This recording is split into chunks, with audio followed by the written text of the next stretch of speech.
એમ કે ખરાબીની હદ ક્યાં લગીન છે, એમ ખરાબીની હદ ક્યાં લગીન છે એ હદને મારે જોવી છે, બહારના લોકો દ્વારા એ હદને જોવી છે. અને એ હદને જોયા પછી તમને તમારું જો એક્સેપ્ટન્સ એની અંદર થઈ જશે ને, એટલે હવે તમને કોઈ વસ્તુ ખરાબ નહીં લાગે. આમ ભગવાન એવું હોય ને કે ક્યારે એ વ્યક્તિ કે પુણ્ય કર્મ કર્યું હોય તો જ ઘટો થાય એવું કઈ નથી. ના, એમ જ હોય. પુણ્ય ઘણી વાર કૃપાને લીધે ના પુણ્ય, આમાં સંતનું મિલન છે ને એ પુણ્યના પ્રતાપે જ થાય. એટલે પુણ્યને તમે કૃપાય કહી શકો.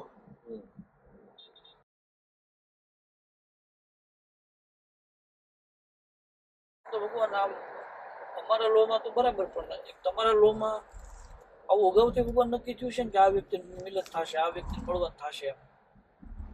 એટલે સવાલ ઈ નથી, સવાલ કોઈ વ્યક્તિ મળે છે, જુદું થાય છે, કંઈ પણ કરે છે, એના દ્વારા આપણી અંદર તરંગોની દુનિયા કેટલી ચાલે છે. મહત્વની વસ્તુ તો આ છે.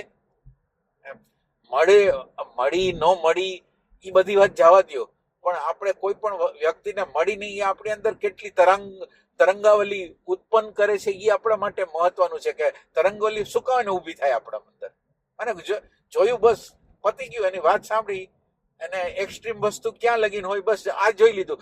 આપણે શું કરી છીએ કે વ્યક્તિને જવાબદાર ગણી છે.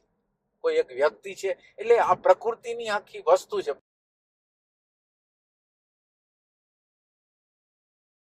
આ ઓલી બોટોનિયા હતી, હાલો, તો એ બોટોનું કામ શું છે? તો એ આપણને કેમ પ્રોબ્લેમ નથી? આનું પછી પરિણામ છે ને, પૃથ્વીની અંદર આટલી બધી હિંસાઓ, આનું પરિણામ પછી જે કોરોના જેવા રોગ કે બીજી કોઈ મહામારી જે આવે છે ને, એને કારણે જ આવે છે.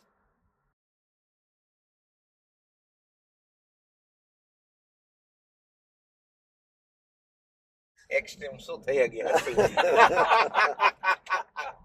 બધી વસ્તુને એક અલગ રીતે જ જોવાનું છે. એમ કે તમે આ વ્યક્તિને જોઈને પછી તમે કેટલું થિંકિંગ કરત, હજી કરશો કે નહીં ખબર નથી, પણ એમ કે એટલું બધું થિંકિંગ કરો ને કે તમે ભગવાનને ભૂલી જાઓ. એનો અર્થ જ નહીં ને, તમારું હારાપણું ભગવાનને ધક્કો મારી દે છે.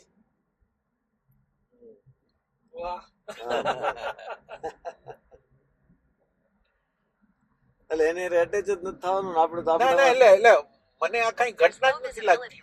મને એમ ઘટના કઈ નથી લાગતી. એટલે એના વિશે આપણે શું કામ તરંગાવલી? હવે જે કુદરતના કાનૂન મુજબ એને જે થવું એ થશે, પણ આપણે શું કહે ને એના વિશે આટલું બધું થિંકિંગ કરીએ આમ? એટલે કેટલો વિચાર કરવો કોઈ વ્યક્તિ માટે થઈને, કોઈ વ્યક્તિ વિશે આપણે થિંકિંગ કરી તો કેટલું થિંકિંગ કરવું એ બધું આપણે પોતાને નક્કી. એટલે આપણું આધ્યાત્મ એવું દ્વૈત ઉભું કરે છે એમ.